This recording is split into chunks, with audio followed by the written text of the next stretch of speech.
Bonsoir, voici l'analyse technique du CAC 40 pour le 2 mars. Alors vous l'avez vu ce matin, vous l'avez lu, donc Trump a donné un discours très calme, surtout a planché pour remettre à niveau les infrastructures américaines. Il n'a pas vraiment développé donc sur la politique économique, mais quand même il est resté dans la lignée de ce qu'il avait donné la fois où on avait quand même pris, on a eu une chute brutale lors de son élection et puis après un grand bond. Il est très pro-marché, donc les gens sont plutôt rassurés de ce discours. Ça a été appuyé par des bonnes statistiques chinoises, donc ça permet aussi de se conforter dans une idée que l'économie va bien et que l'Europe devrait suivre. Voilà pourquoi donc on grimpe.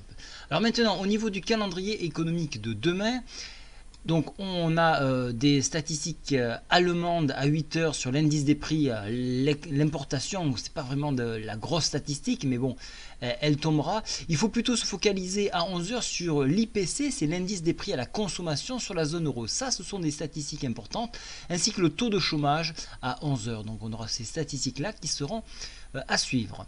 L'après-midi, il y aura une statistique sur l'inscription hebdomadaire au chômage aux US que l'on pourra suivre. Et puis après, ça sera à peu près tout sur ce marché-là. Donc hier je vous avais dit, attention, Trump c'est un élément incontrôlable, on ne sait pas ce qui peut se passer lorsqu'il parle. Mais quand même là, dans le marché, on voit tout de suite un gap, un énorme gap. Donc il faut le marquer, il faut s'en rappeler, car un gap, le marché n'aime pas trop les gaps et a tendance à les recouvrir. Donc on ira le combler, mais quand? Pour l'instant, il n'y a pas de date. Alors, cet éventail de Gann que je vous avais parlé, on avait rebondi donc sur ces points-là, nous sommes repartis, nous avons cassé le couloir de tendance, donc on s'offre une nouvelle opportunité haussière ici, puisque non seulement on s'affranchit de la résistance qui était à 4894, mais on franchit un barrage de qualité qui était à 4922.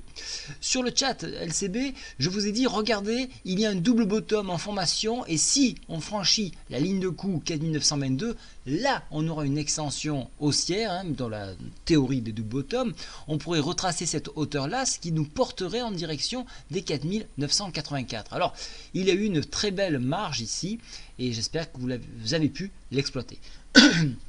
Regardez, on a stoppé net sur le haut de la Bollinger, 4960 exactement. Donc ça, c'est vraiment de la précision chirurgicale. Alors demain matin, qu'est-ce qu'il faut faire ?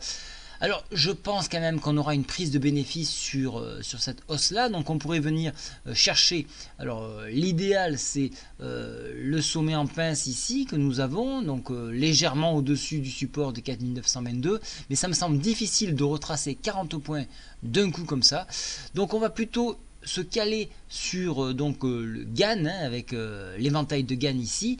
On pourra aller chercher les 4928 dans un maximum pour tenter de suivre donc cette oblique là et atteindre le prochain palier, la prochaine résistance 4984 pour être précis, qui correspond au retracement du double top ici que vous avez sur le CAC 40. D'un point de vue des indicateurs techniques, alors ça je vais l'enlever. Voilà.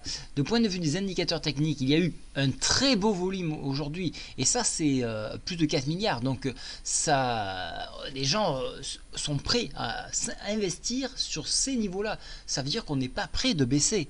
Donc ça c'est à noter. Donc les volumes, c'est un indicateur de tendance. Lorsque vous voyez que d'énormes volumes se font sur ces niveaux-là, sur des niveaux hauts, ça veut dire que le marché peut encore tirer par le haut.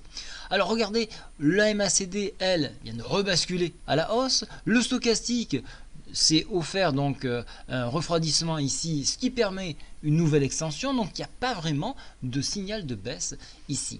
Je vais passer en hebdo pour voir si cela pourrait correspondre à quelque chose. Alors regardez bien, donc on s'est appuyé sur la 7 en début de semaine. Donc on a toute cette vague qui a été absorbée. Et vous voyez qu'on a dépassé le haut hebdomadaire. Le haut qui était à 4925. Donc c'est vraiment le point que je vous avais proposé. Donc maintenant, pour ma part, ça repart à la hausse, hein, les gens sont rassurés. Et donc, on va attendre ce palier-là. Et une fois qu'on aura touché ce niveau-là, il va falloir faire une nouvelle projection pour envisager d'aller chercher les fameux 5000 points, un seuil psychologique. Sur dépassement de ce seuil-là, on aura une nouvelle accélération puisque les gens n'auront plus de choses à se mettre sous la dent pour faire baisser l'indice. Donc pour l'instant, on va regarder l'Asie, comment elle va ouvrir demain, puis après on va se focaliser sur le DAX, et si le DAX part, à ce moment-là, le CAC devrait suivre. Voilà, je vous souhaite à tous une très bonne soirée, et je vous dis à demain. Au revoir.